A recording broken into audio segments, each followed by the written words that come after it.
La tour Saint-Jacques, c'est le vestige d'une église qui a été détruite à la Révolution. C'est souvent un vestige qui est assez mal compris des Parisiens parce que c'est complètement incongru en fait. Cette tour qui est au milieu d'une espèce de petit parc. J'ai cofondé en fait il y a 2 ans une entreprise, une start-up qui s'appelle Iconem, dont l'objet en fait est de numériser le patrimoine en danger. Le projet de la mairie de Paris donc, est né avec une entreprise avec qui on collabore beaucoup, qui est l'entreprise Cornis. Et l'idée c'était de se dire voilà, cette tour en fait qu'on voit très très mal du sol,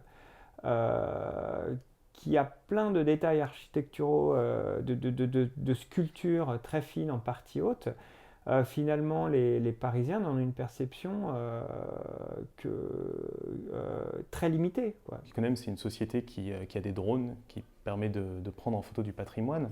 Nous, on avait des appareils photo plutôt au sol et on avait une grande expertise. On a développé une grande expertise en traitement des données et en présentation des données sur des sites internet, sur des bases de données. Et du coup, depuis le début, on dialogue ensemble. On a utilisé leur matériel pour faire des prises de vue industrielles avec la SNCF, par exemple.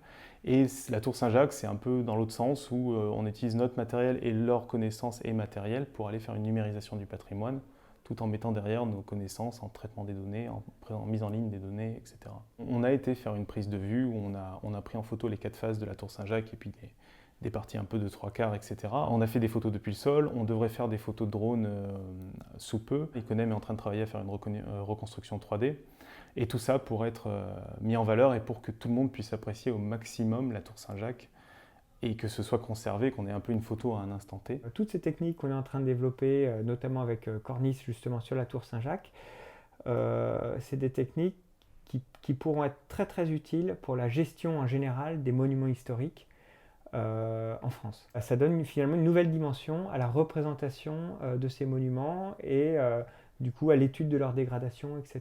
Quand on va visiter la tour Saint-Jacques, même sur place, si on avait un écran sur place avec les visualisations haute résolution qu'on a faites, ça permettrait d'accompagner une visite guidée ou de permettre de voir des choses sur place qu'on ne pourrait pas voir en fait, parce qu'on ne peut pas monter. Plus on va représenter un bâtiment, plus ça va éveiller l'intérêt de la population qui vit autour de ce bâtiment et effectivement plus ça va leur donner envie de le protéger. En ayant regardé les premières images qu'on avait prises en photo, moi j'ai complètement découvert ce bâtiment auquel je passe devant quasiment tous les jours et là j'ai vraiment découvert un bâtiment, découvert des sculptures dessus.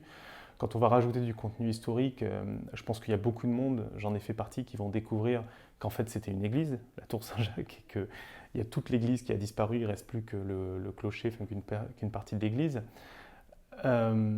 Donc oui, je pense que ça va vers une prise de conscience que le patrimoine est important, que c'est important de le sauvegarder, y compris dans des grandes villes comme Paris où beaucoup de choses sont faites pour le patrimoine, et d'en être fier et de pouvoir le conserver pour les générations futures.